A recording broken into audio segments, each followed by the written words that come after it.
My name's Dave Zarin. I work here at the Bonnie Johns Media Center as a television specialist. I've been in the school system 40 years. I was a teacher. I also work in commercial television. I'm a weatherman on Channel 7 and 8, and I host It's Academic up in Baltimore on Channel 13. And we have a game show called Science Bowl that we've done here for 28 years with elementary and middle school students. And I was asked to come and talk to you guys today because apparently you're trying to generate interest in your schools that would get television stations and newspapers to come out and show people what a great place you work. Is that the idea? Is that the idea? Can I ask, were you volunteered to do this? Did you volunteer? What are you bringing to this? Can you tell me, so I know a little bit about you? Voluntold. Voluntold, I like that word, yeah. So you're a communications liaison. Is that it? Many hats. One of many hats. Yeah. It's a nice title. I like that. So what is your job? I imagine that the principal is the main spokesperson at your school. What are you supposed to be doing to shake up the media world? What are you supposed to be doing? What's your charge? I think we're supposed to be kind of showcasing the things that we have that maybe a private school doesn't have, or why you should stay and go to a public school in Prince George's County. And what do we do that's special versus maybe some other school, or why are we great? Yeah. So would that message be directed at parents of potential students? Yeah, I think so, and kind of I personally would like to see us develop more of a relationship with the community. So, like, I just feel like one of the ways that schools need to be supported is through businesses in the community. So there needs to be some kind of an outreach or some kind of a situation where there's a Starbucks by our school. You need to be giving me some money. Because you're a huge corporation. What can you do for me? We do a lot for you. We buy coffee, kids, Right. adults. We buy coffee there. What are you going to do for me?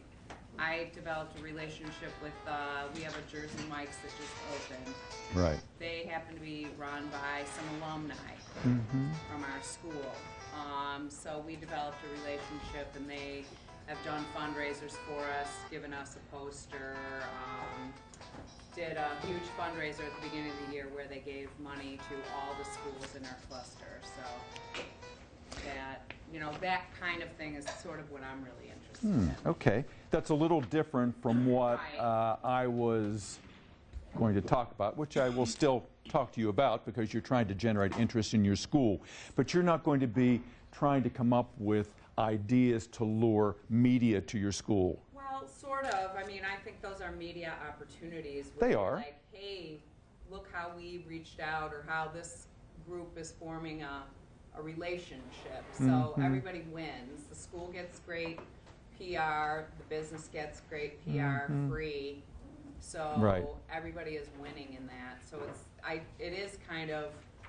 it does tie into this because you want people to know. Right. I'm going to go to a business that supports a school. I'm going to go to a fundraiser that's going to support a school. And a lot of parents are, if their children are involved there, they're going to go to that place. You can go to different, businesses in the area if you're really interested in having a good school or a good education system. Right. And you don't have time to bake and, go to the this and that and everything. You just go to that business, and that's going to help. And some businesses have traditionally been friendly to education, like Giant Food, who I work for, that sponsors It's Academic. And, if you spend money at Giant, you're going to get something back for your school. And that's important. Do any of you try to ever contact the media with your principal's permission because you've got something that you'd really like covered? You think, boy, somebody should know about what we're doing here. I know one of the best things that I've seen in this county in all the years I've been here is the festival or the feast that Glenarden Woods puts on every year. They take either the Middle Ages or Egypt or China, and they spend an entire year devoted to that one area. And the kids at the end of the year, they dress up, they serve foods from that time, they put on skits. It's amazing. And media is never there because they don't promote it. And I don't know that they need promotion, but it's something that if people read about this and know about this, they're going to think better about Prince George's County Public Schools because, boy, I'd like my kid to go to a school like that because of that total immersion. That year they're learning everything about the geography, the history, the culture of this particular time in history. This is great for a kid. This is a souvenir, not just experience, it's a souvenir year. And that's the kind of thing that you want people to know about. It's like, you know, if your name is in the paper and nobody sees it and comments on it, it's like it never happened. You want people to notice it. You certainly want them to spell your name right, too. Let me just tell you about some of the things that get interest. I work in a commercial station. We have a stack of news releases like this that come in each week. And that's not counting the ones that are emailed to us. Everybody is trying to get our attention. Please come see our awards assembly. We're going to give out all of the awards for the last grading period. That's very nice. It's important to Magnolia Elementary School or it's important to Glenarden Woods, but maybe not. It's not of great interest to a lot of other people. Should you not try to promote that? Yes, you should. If you read the Gazette, if you read some of the other local papers, you notice that they put in, sometimes they will list every student who made the honor roll, every student that was on a certain sports team. You should put that out there. Even if it's not huge, it's not going to lead the evening news. This is important. For a student, for a teacher, to see your name in print of something you did that was commendable is motivating. Our Science Bowl show that we do upstairs, every week the Gazette is here, every single week. And win or lose, every student's name is in the paper. That's important. They're going to cut that out. They're going to save that. Their parents feel good about this. They did something because they got attention for an academic endeavor. It's important to do. Look at some of the things that made the news this weekend. On News Channel 8, we had a good time this weekend. One of the stories that got our attention was the Rat Summit. That's on this paper that looks like this. Yeah. Also today, the D.C. Department of Health will hold a one-day rat summit. Boy, I want to know what this is all about. Is it rats meeting? Of course not. But it's about the District of Columbia because there is a rat problem in the city. We had some great video of rats running around. Yeah. It's one of those yucky things. It's only a reader. We had a little bit of video. It only took 20 seconds. But it is of interest because nobody likes rats, other than maybe a few scientific laboratories that use white ones. But it's something of interest to everybody. So if you've got an event at your school, if you've got, you know, on this larger packet that I gave you, will it be of interest? Is it visually appealing? An awards assembly or a play or a recital. These are important things. But is it of interest to everybody? Why would a paper want to come out? Why would a news crew want to come to your school to record this if it's just about people that you know and everybody in the community knows, but maybe people in Bethesda don't? And also, you know, if you're trying to pitch something, you have to ask yourself, what's in it for the other person? When I was teaching at Lord Baltimore, now Isaac Gordine, I can remember once I was in charge of the awards assembly. And I contacted William Raspberry, who was a noted editorial page writer on the Washington Post. I wanted him to be the guest speaker on a Sunday afternoon for this awards assembly. Why wouldn't he want to come? It was my school. These were great kids. He was kind of nasty to me. Wrote back, why would I want to come out there? You know, I'm a busy man. He was very rude. But you know, it was a good lesson to me. What was in it for him? He did not know me. He did not know this school. He had no connection. I just knew him as a celebrity, someone who wrote well, who I thought would be a good role model.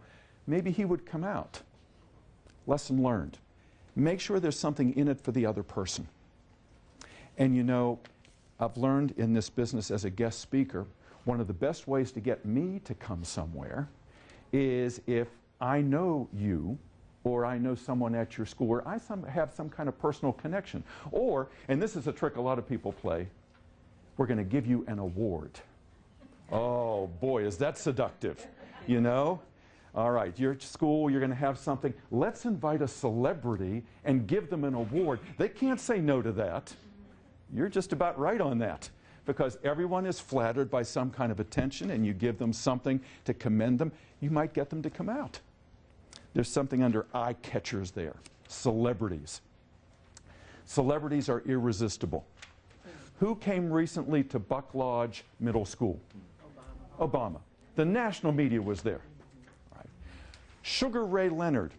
Some of you who are of a certain age know that he was an Olympic boxer, went to school at Parkdale High School, and recently gave a presentation at Charles Carroll Middle School. The kids did not know who he was, but he came and showed a video of himself and slowly ingratiated himself, but the media was there en masse because it was Sugar Ray. Bill Nye, the science guy, he came to Greenbelt Middle School last year. That's an easy one, you know, and that's a chance to plug your school, because what you do is you get the celebrity ahead of time and you say, whatever else you have planned, would you make sure that you say something nice about our school in this program? And then that gets recorded. And that's something, that's why you can use that celebrity to your advantage. The Washington Redskins. How many of you have had a Redskin at your school? How many of you would like a Redskin at your school? Even after last season. When they come, the media is out in force. And you know, the nice thing is the collateral benefit is for your school and its program. Because the reporters like me will come around and say, what's it like having Sugar Ray at your school? You know, and you can say something, well, what we do here is we emphasize high-level learning, questioning. And you know, he's been asking us questions that the kinds of things that we like our kids to be thinking about. It's not just rote memorization. And you know, that's a soundbite that will be picked up, because if I'm a producer, I'm looking for some substance. I don't want to, okay, Sugar Ray, but why is he there? What's he doing for these kids? So that's another thing. When you're trying to get attention for your school, make sure you have something that a reporter can actually get his or her teeth into. It's not just being there. Why do you want them there? How many of you know the school that recently won a National Blue Ribbon Award here in the county? Not Mattapanai. No, it's Robert Goddard. Robert Goddard French Immersion. What is the National Blue Ribbon? That's the top award in the country. If you're a National Blue Ribbon school, it doesn't get any better than that. We are one of 6 in the state of Maryland, and now that school is applying for National Blue Ribbon status. Last year, Whitehall Elementary School got national recognition. Boy, that's a source of great pride. That is of interest to the media, because, yeah, everybody says they have a great school, but this is authenticated. It's documented, and we did a news break about that to try to enhance that reputation. Because, you know, they're applying for National Blue Ribbon status. Our intent was to push it along a little bit. And, you know, you've got to think about the newspapers and the television stations, too. What's in it for them? If they're going to come out to your school, what are they going to get out of it? If I come to one of your schools, I want you to pretend now that you've got something. You don't have to pretend. You're in great schools. What would you like me or some other media person to come out to cover, to promote? What might get our interest? Because, you know, if we show something from your school and it gets a lot of hits on our website, and we go back and we check the Nielsen ratings, and we get them every day, and we can see that, boy, we had a spike there on the 5 o'clock news, and people are talking to people about this. That's good for us because we have to sell soap. We've got to sell ads. So tell me a story that would get me to come to your school. Give me an eye catcher here. Tell me something about your school that would be an eye catcher. I'm going to show you the piece on Robert Goddard French immersion to show you the kinds of things that are happening at that school to get you thinking about, wow, what can I do to get some interest in my school? Talk to me. Well, Yeah. Greenbelt Medal was just awarded E-Gate certification. Okay. What is E-Gate? E-Gate is the certification that validates tag centers. So it just says that we meet the standard of nationally recognized talented and gifted centers in the country. Is this unusual? Are there other schools that get this? There are other schools, but there are schools that actually try for it that don't make the E-Gate certification because they don't have the proper not just the resources, but the actual evidence to support that there's high-level learning and different things like that going on at the school. Okay. This is something to be proud of. Other schools get this, all right? What's going to make me say, well, why do I want to go out and cover this today? Is there a story? Is there a story behind it? You know, what really is appealing, and a lot of you know this, if you read or if you watch television carefully, the stories that impact you most are those that have a personal touch. We just finished 2 weeks of the Olympics. After a while, everybody coming down the slope looks the same. You can't even see their faces. But NBC learned some years ago that if you go behind the scenes and you learn that that bobsledder who is competing for his first ever medal went legally blind and thought about committing suicide and then found a doctor that could enhance the layers of his cornea so that he could see and went on to win a bronze medal. Now you're interested. This is real. So if you've got a great story about E-Gate because your school has done something well, tell me a story. Was it a struggle? What went on behind the scenes? What else is happening at that school that I can tell a story about? Because TV is basically telling stories. And if you're a good storyteller, people are going to listen to you. I think Wendy Rieger on Channel 4, one of our competitors, is one of the best storytellers. She writes well, she speaks well, and when she does a package, I can feel her passion. I can feel that she really identifies with the people she's talking about. And that's what you want to get. You want to get a story at your school that can tug at the heartstrings. Something that parents all over Prince George's County in Washington can identify with. It's not, and that's, then everybody wins. Everybody wins.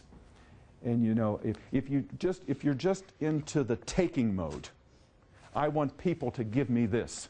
You should come out here because it's not going to work. You've got to have a good reason for both of you to be interested in this. So, under this thing called eye catchers, if you're thinking, all right, what can I do? What can I do? All right, celebrities. Am I going to get a celebrity to come to my school? Maybe. Maybe that's not my mode of operation here. Maybe that's something for the future. Margaret Hamburg and Francis Collins, both of those people at the end of that list there. Margaret Hamburg is with the Food and Drug Administration, and Francis Collins is the head of the National Institutes of Health.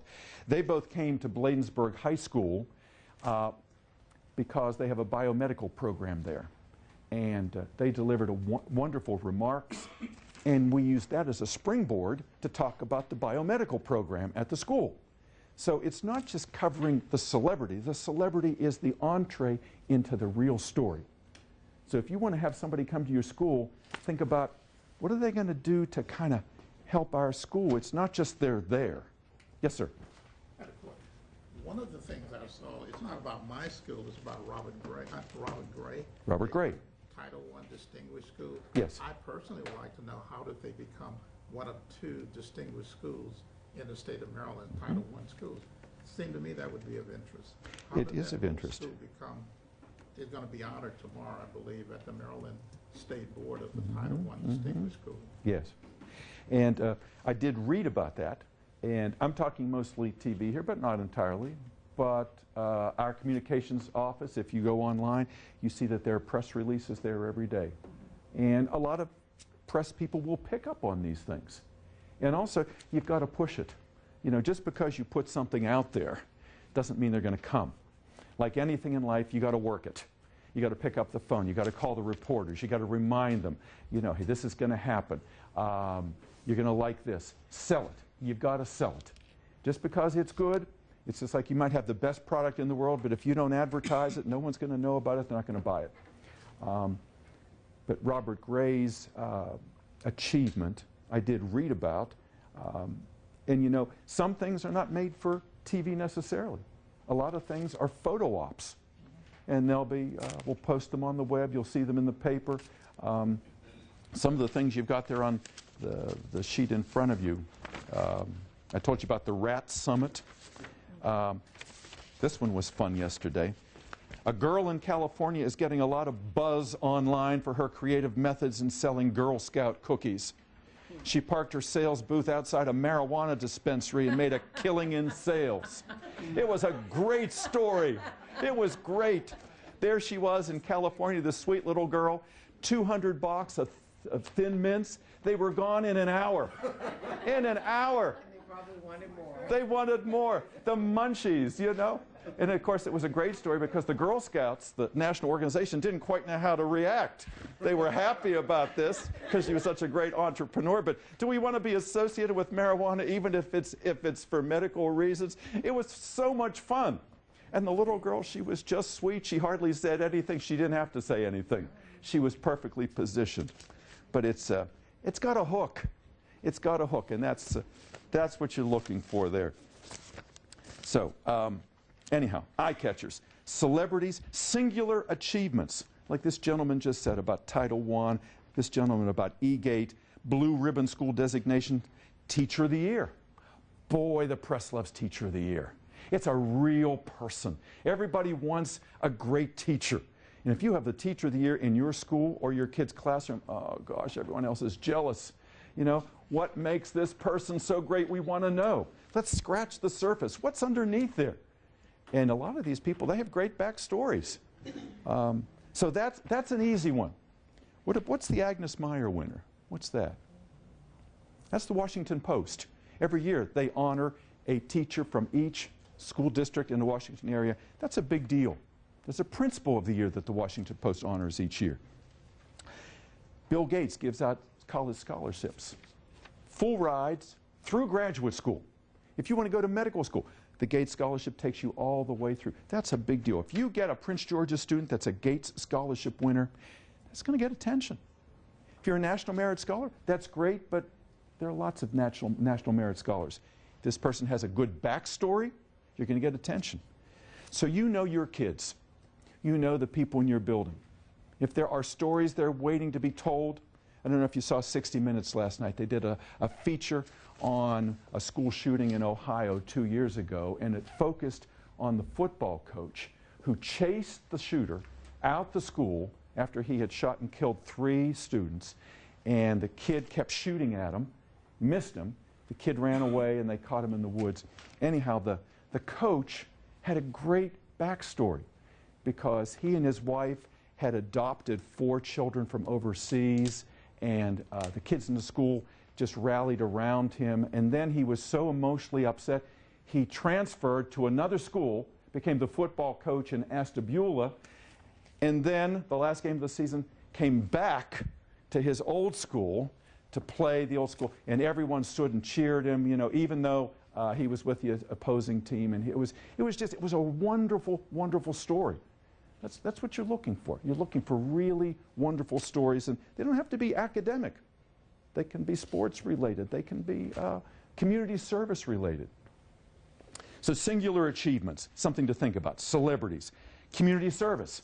This is a big one. We like to go every year to Gladys Spellman Elementary School because the principal there does a great segment on bike safety. All the kids come to school with their bikes. They have helmets on. They ride around the school lot, and they talk to the reporters about why you should wear elbow protectors and helmets and reflectors and all the things kids should know. That's a nice story. And you know why also it's nice? It's visual.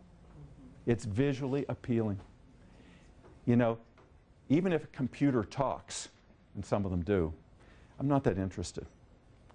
Computers don't do much. They sit there on the table, you know, like this. Yeah, it's nice, but if you're a videographer, you want some action. And it's just hard if there's nothing that's animated, nothing moving around, to make for a good story. That's not always true. But from a videographer's point of view, we like something that's visually appealing.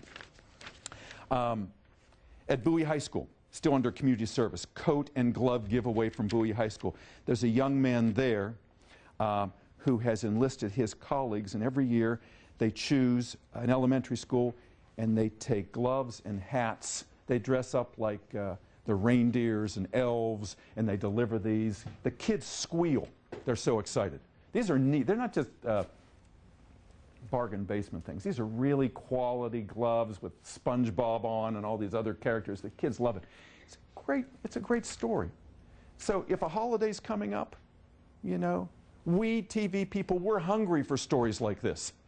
We want to see, if it's Black History Month, we want to see something that's really different. Not an assembly, you know, not pictures along the hallway. These things are nice. There's nothing wrong with them.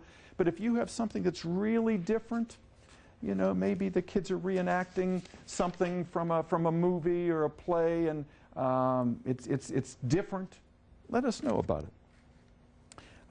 Down at Brandywine Elementary School, one of the students has retinitis pigmentosa, virtually blind, and every year the students, they walk around the school and they raise money, and it's nice. It has a nice feel to it because everyone's caring about this young man. So community service. Commemorations. What's coming up next month? Read Across America Day. Dr. Seuss. One of the favorite places we like to go is University Park Elementary School because the whole school is immersed. The kids all eat green eggs and ham for breakfast. All the teachers wear Cat in the Hat. They make oobleck, the goo, from one of the stories. You know, every class is doing something about Dr. Seuss. Boy, that's fun. That gets us interested. They do that down at, Chuck, what's the name of the school down in southern Maryland where we go for, not Overlook, with Diane.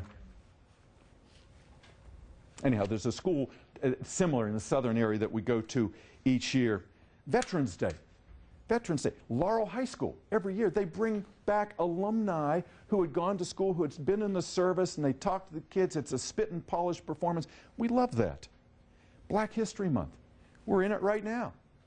Tomorrow we hope to, we got snowed out, there's a woman who is the sister of one of the little girls who was killed in Birmingham at that bombing 50 years ago. She's going to be over at Kenmore Middle School with some of the artifacts from then. She's gotten a gold medal from Congress. Boy, this is a big story. You know, this is perfect for Black History Month. See if you can get people like that. If you know people in your building who have historical connections, tap that, push it. When I taught at G. Gardner Shugart Middle School, it bothered me that nobody knew who this guy was. You know, some fuddy-duddy with a funny name. So I found his widow and his daughter. They came to school one morning. We had closed-circuit television, and they brought pictures. And they didn't talk just about history. They talked about this guy as a real person, who he was, what he liked to eat, how he spent his free time. The kids loved it. You know, you probably teach at school, some of you, that are named for people that nobody knows anything about. It bothers me that Gladys Noon Spellman, who I knew, her school doesn't even have a picture of her in there. You should, this is a teachable moment. Think about that. Men Make a Difference Day. We commemorate that each year. There are a number of schools that go out of their way to bring in fathers, and that's a nice parent-child connection. On the next page here, and hopefully some of these things are resonating with you, giving you some ideas. Unveilings. We love ribbon cuttings. We love, Birgit knows about ribbon cutting. She is the ribbon cutting queen back there. Without Birgit, we could not have an unveiling or a dedication. We have lots of schools that are dedicated, renaming of libraries, renaming of recreational rooms. That's great. It's easy to get us out for things like that. There's a new student-run bank at Parkdale High School, one of the few in this country. We've been out there 4 times, and it doesn't get old to see kids as tellers waiting on their fellow students opening savings accounts. It's great. It's financial literacy. Library makeovers. Do you guys know about these? FedEx comes in and they will redo your whole library free of charge, all volunteers. You apply for this. And you know, you look at this drab library with all these old books and kind of beat up furniture many times and old carpet. They change it all. They change it all. It's a wonderful media opportunity. It's like the home makeovers on TV. Move that bus. Let's see that library. Groundbreakings, a new finance academy going over here at Golson Middle School. People like to see people in dirt, you know, in hard hats. And the National Park Service recently introduced some new software at Hyattsville Middle School. And that's another thing. Because we are so close to Washington, people in Washington love to come here and use our schools as a sounding board and a place to have a news conference. Because it's close, it's convenient, and it's nice for us. So if you have the opportunity to get somebody you know in the federal government to come out because they've got some program, that might be outside your pay grade, but it's just an idea. And the last 2 things here, illustrations of new programs. And this one I really care about. All-day pre-K. You know, we're starting that here. We're bringing it back, actually. So we went over to Cora Rice because we wanted the school to show, God bless you, Thank you. to show what this is all about. If you've got a program in your school, if you're the first school ever to do E-Gate, and that's an award, I understand that, but if you're the first school that's going to do Spanish immersion, or one of the first schools, come on, you want to get some interest here. We want to see what this is all about, so let your school be a laboratory. The biomedical program at Bladensburg, I was telling you about that, the nice connection to those speakers. And then how many of you know that we train some of our high school students to be firemen? Actually, yeah, for the past couple years over at Flowers High School, there is a fire cadet program, and we have been down at the Fire Training Academy where these kids, and they're still kids, they get completely dressed up in all the fire gear. It weighs hundreds of pounds. They set the building on fire.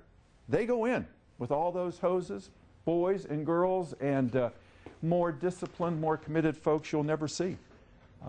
That's a great program, and that's an easy thing to get media attention. And lastly, gimmicks. You know, don't be embarrassed. Sometimes, you know, principals, they'll shave off all their hair if the kids, everybody reads 50 books. You know, there was a principal down at Allenwood who said, if all the kids in my school will read 100 books, I will sit on the roof and dangle my legs over the edge. So she did it, because the kids did that. Boy, you're going to have everybody out there looking at her, dangling her legs, and the kids just laughing themselves silly. Principals will dress up like a clown for whatever reason. The kids have done something. That's a fun thing. And a lot of times, like I say, we media people, we're suckers for things like that because it's visually appealing. And it's a fun story. At the end of every newscast, not every newscast, but a lot of them, we have a kicker. A kicker is the story right before we say goodbye. It's usually 30 seconds to a minute, and it's usually something fun or funny. Like we had the snowy owl that flew into Washington. So we did a little piece at the end where we cut back and forth between the owl, the real owl, and Hedwig from the Harry Potter movies. And thinking, you know, there's something's going on back in Hogwarts. Will this owl tell us what's going on? It's a nice, fun way to end the program. And sometimes things that happen at schools fit that bill. They make good kickers. They're not long stories, but they're stories that make people feel good. And one of the gimmicks we had last week was the Undie Run. This little girl who has neurofibromatosis, she came on with her parents. That's the elephant man disease. It's tumors that grow. She didn't have that kind of the degree, but they were there to promote the undie run. For the past 5 years, people put their underwear on and they run down Pennsylvania Avenue, and it's to raise money. And of course, we're going to show that. You know, who doesn't want to see people in underwear for a good cause? For a good cause. I would not recommend you do that for your school. But for some things, it does work. Anyhow, I'm talking a lot. Do you have any questions or reactions to this? Is this completely beyond what you're thinking you want to do or should be doing? Yes, ma'am. So you're saying, well, you were talking about a news person on Channel 4 that writes Yes. great stories. Mhm. So how do you come up with the ideas? Because you might have, you know, great stories, but in order for it to be eye-catching, do they just come to you, or someone tells you, or because some of these are just, you know, the rat story, all that. I mean, it's great, eye-catching. You'd want to read it, but you know, we had a story about Valentine's Day. You know, we did a Valentine's party, and that was the name of it. But you know, how do you promote it so that someone would want to read about, you know, what the PTO did for the Valentine's party? That's a very good question, because it may be the best party ever, but if you're not promoting it right or selling it right, so you're asking yourself, well, what do I do? Do I call up a TV station? What are they going to do? Are they going to put me on hold? Are they going to send me to somebody's email? I want to talk to a real person. And Max, I know you can address this in terms of the communications department. I don't know if these people should directly contact folks, or if you should filter things through the communications office. But We'll talk about that next. okay. But it's one of the things you need to do is you've got to, if you read the newspaper, a lot of times you'll see that they have some great headlines. You need, if you're pitching this, if you're writing to someone, if you're sending someone an email, which is a great idea, you're going to send an email to Suzanne Kennedy at Channel 7. She's a community reporter. You got this idea, okay. Valentine's Day party. You got to have a good headline, some way to pull them in. I was looking at the newspaper this morning, and I saw a couple, and some people at the Washington Post are hired specifically to write headlines. That's all they do. There was a story here about the former governor of Florida, Charlie Crist, who was a Republican. Now he's a Democrat, and he hugs people all the time when he campaigns. So the headline was Charlie Crist, Embraceable Blue. And I thought, that's a nice play on words. That makes me want to read this. And then, there was this one. I like this one, too. Embraceable You, Embraceable Blue. It's a nice takeoff on that. And you know that the earthquake damaged the National Cathedral. So now they're rebuilding it slowly. They don't have enough money, and they're testing to see whether or not, they can refurbish it in some way so that it will withstand future earthquakes. So the article here is An Earthquake in an Ivory Tower, because they took one of the balustrades and they took it to Columbia University, put it in a room, recreated the vibrations that are typical of an earthquake to see if it would withstand this new reinforcing rod that they put inside. A nice eye-catching story. So, yeah, you've got to get people's attention just in the way you package it. This piece I want to show you about the French immersion school at Robert Goddard. We titled it Parlez-vous français? All right. And it turns out, no, some people don't speak French. So even if you don't speak French, I hope you like this. And I'm showing this to you only as a way to get you thinking about how we approach a news event. And you don't have to write the story. You just have to get the attention. That's our job. You just have to get our attention, give us as many details as you can, and that's something else. You've got to indulge the media. You've got to help them. Not only do you have to sell the story, but if I'm coming out, you have everything there is to know about E-Gate that I would ever want to know. so that I don't have to keep calling you back for details. You know? All right, here's the history of the E-Gate. This is what we've done. Here are the main people. Who would you like to talk to? I've got this person set up. This is a great spokesperson. Make it easy for the media, because then you're going to get a better product. Don't let us try to, because what do we know about E-Gate? We're just walking in. We don't know anything. Every day we throw a dart at the board. What am I an expert in today? You are the expert. So help us out. Give us all the information you can. You don't have to write our story. We'll do that. But just give us as much as you can. And another important thing is follow up. You know, if I come out to your school and there's a story about Starbucks and they have given your school this huge grant, including coffee for all the teachers. It's a great package. Thank them, but also call me back in 6 months, 3 months, and let me know what's happening. All right? Did it continue? What did it do? How did it help my school? Because a one-shot deal is fine, but a lot of times some of the best stories is, let's go back and revisit. You know, after Hurricane Katrina and Sandy and all, it's nice to go back and see what happened to those families and those houses and all. If it's a story that we want to know more about, help us out. Help us out. Can we show this? Okay.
You always think that, oh, this is not going to be for my child. My child will never thrive here.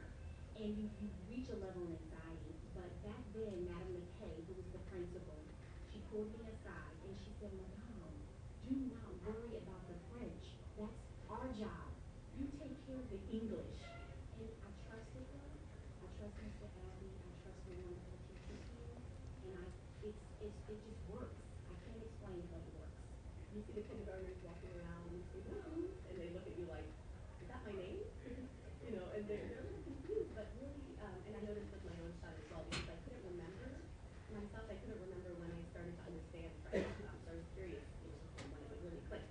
And it was really during the very beginning of first grade that I noticed that you can speak and understand French. Really well, no communication. Hearing nary a word of English in the Goddard hallways is no accident. For everyone understands that French is not a subject to be studied, rather is the lingua franca of daily instruction and conversation. And should anyone forget that it's all French all the time, there is a kindly gendarme nearby to remind them. I'm the instructional program coordinator, but my unofficial title is the French police. So make sure we do everything in French that we can do. All right, Officer Martha. In third grade, I never communicated with you in English and in French. I guess because I went through the program, sometimes I'm very strict with that rule. You know, we always speak French because if we start to speak English, then we kind of ruin the concept. The benefits of speaking French, or indeed any other second language, extend far beyond the words themselves. It changes the way you think as the school's principal affairs, and it lets students experience the customs and traditions and rabid sport passions of the Goddard staff, all of whom are native French speakers from around the world. Je ne sais pas où vous voulez, si vous voulez aller vers la récité.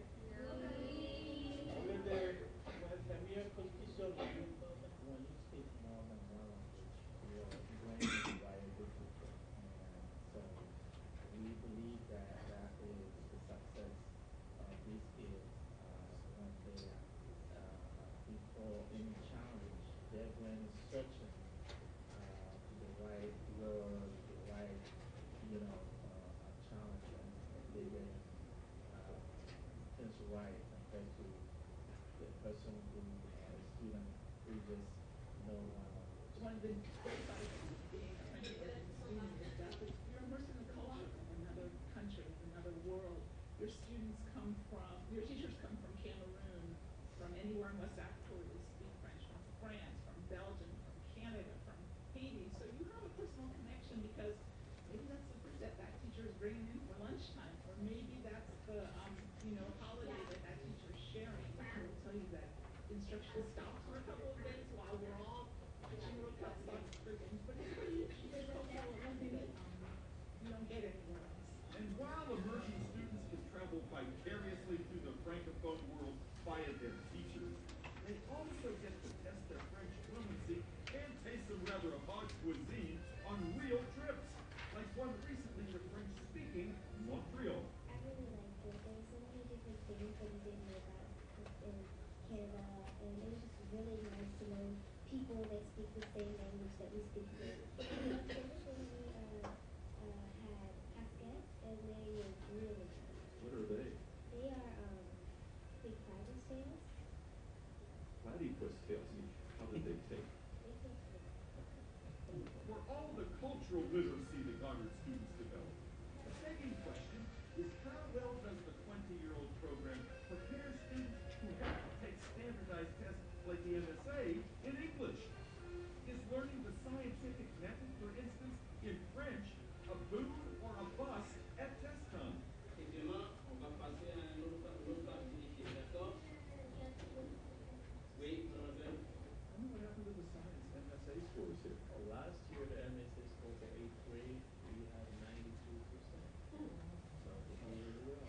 That was like a long year. They transfer the information that they get into French, English. We did very well. As the Goddard staff prepares its application for their next award, a national blue ribbon and a likely trip to the White House, they are confident in their students, all of whom know their parts by heart.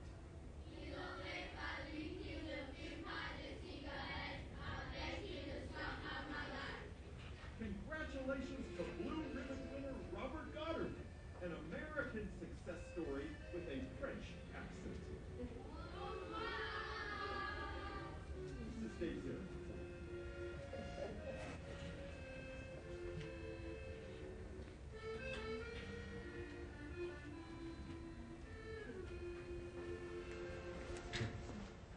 So if you're a parent and you see this, how do you feel about Prince George's schools? They're pretty cool, huh? Look at the opportunity we're giving to a lot of students here, and was a revelation to me. Until you see it in action, it's like, wow. And from kindergarten, they're speaking this fluently. It's an amazing story. This is the kind of story that we want to hear about, I think I'm over my time here. Yes, I am. They're getting the hook ready. Yeah. Yes. Just a quick question. Yes, ma'am. I think it's a good idea because we all, I'm hoping we all love our schools, so it's hard for us to divorce ourselves from like, hey, this is so great, you should come see this, and sometimes maybe it's not. So if you take the approach of like, why would a stranger that doesn't know anything about, like they just moved here from, let's say, Iowa, why would they want to come to this event, program thing? Right. And then that's a good way to sort of promote something. Not just like, hey, we're so great, because we all think we're great. Yeah. And maybe it's something sort of, a little mundane or something that maybe someone outside wouldn't think was so great, but I think you think like, why would a stranger think this was great? Well, since we've all been to school, we all know about schools. Right. We all know what a school play is. They're not supposed to be perfect. We like when the backdrop falls down a little bit. We know recitals. We know bake sales. We're familiar with that, and we know they're important. And you said something very critical there. We all think we're great, and you need to approach it that way. If you don't think your schools are great, and if you don't think what you're trying to sell me is important, I'm not going to buy it. Your passion has to come through. You can make, as someone said, there's some actors who could stand on the stage of the Kennedy Center and read the yellow pages and be compelling. That's true. You've got to be the same thing. If it's a bake sale and the proceeds are going to buy computers for your school, that sounds pretty mundane. But you know what? This is important to you. And if you are excited enough about it, you're going to get some coverage. And I don't want to say be a pest, but don't just send an email and say, oh, it's done. Okay. Call them, email them again. Sometimes you wear them down, you know, and then they'll be happy they came. So anyhow, I hope you got something out of this morning. I appreciate your attention. Thank you.